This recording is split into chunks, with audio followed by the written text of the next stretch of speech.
الله الحمد لله رب العالمين والعاقبة للمتقين والصلاة والسلام على سيد الأنبياء والمرسلين أما بعد فأعوذ بالله من الشيطان الرجيم بسم الله الرحمن الرحيم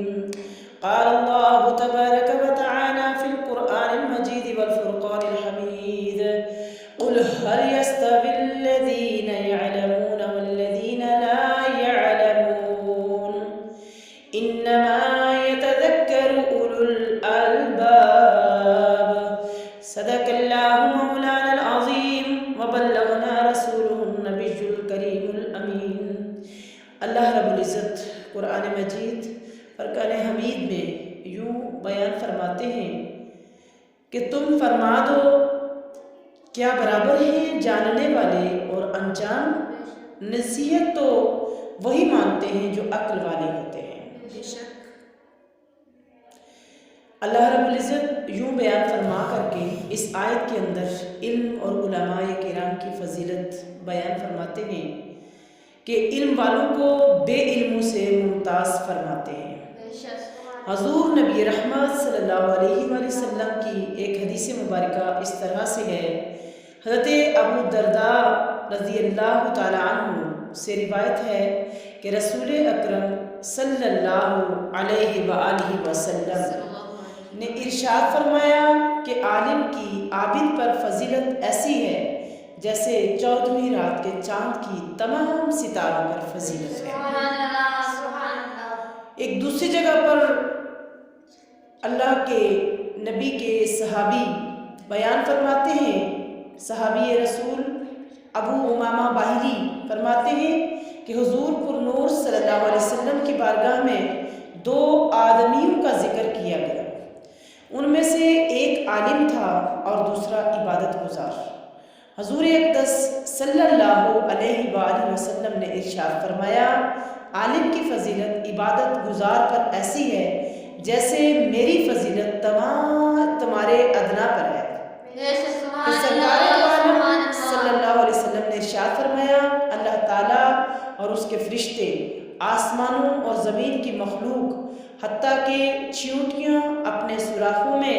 مچھلیاں پانی کے اندر،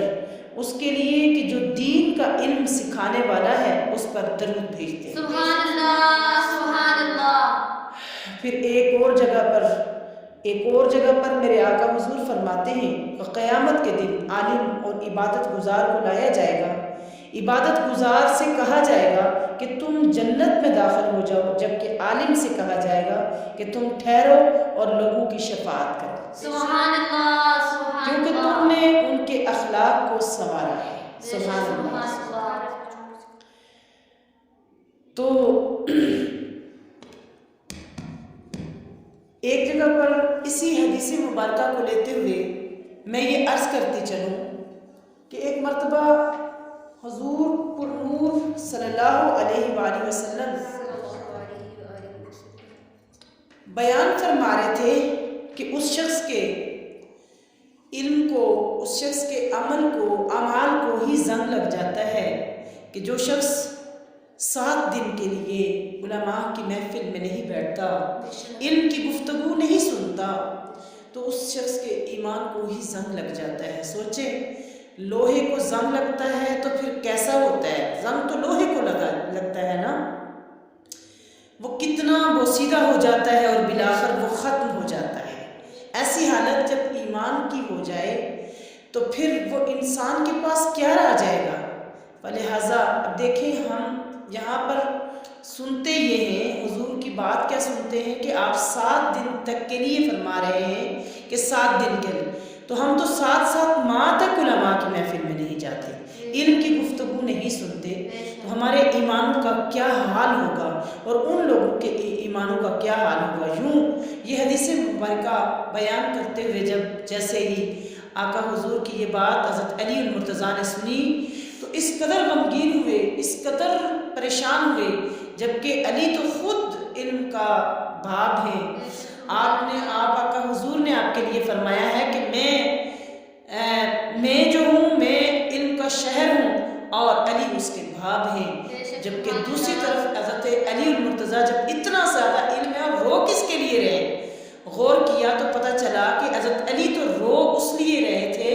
جو جنگلوں پہاڑوں بیابانوں گلیوں میں رہتے ہیں، ایسے لوگوں کے لیے رو رہے تھے کہ ان لوگوں کے علم کا کیا حال ہوگا، ان کے ایمانوں کا کیا حال ہوگا۔ تو اسی پریشانی کے حال میں جب آپ گھر تشریف لے گئے، حضرت عائشہ صدیقہ رضی اللہ تعالیٰ عنہ اور حضرت فاطمہ الزہرا نے پوچھا، علی آج کیا سن کے آ رہے ہیں؟ آج تو آپ بہت زیادہ غمگین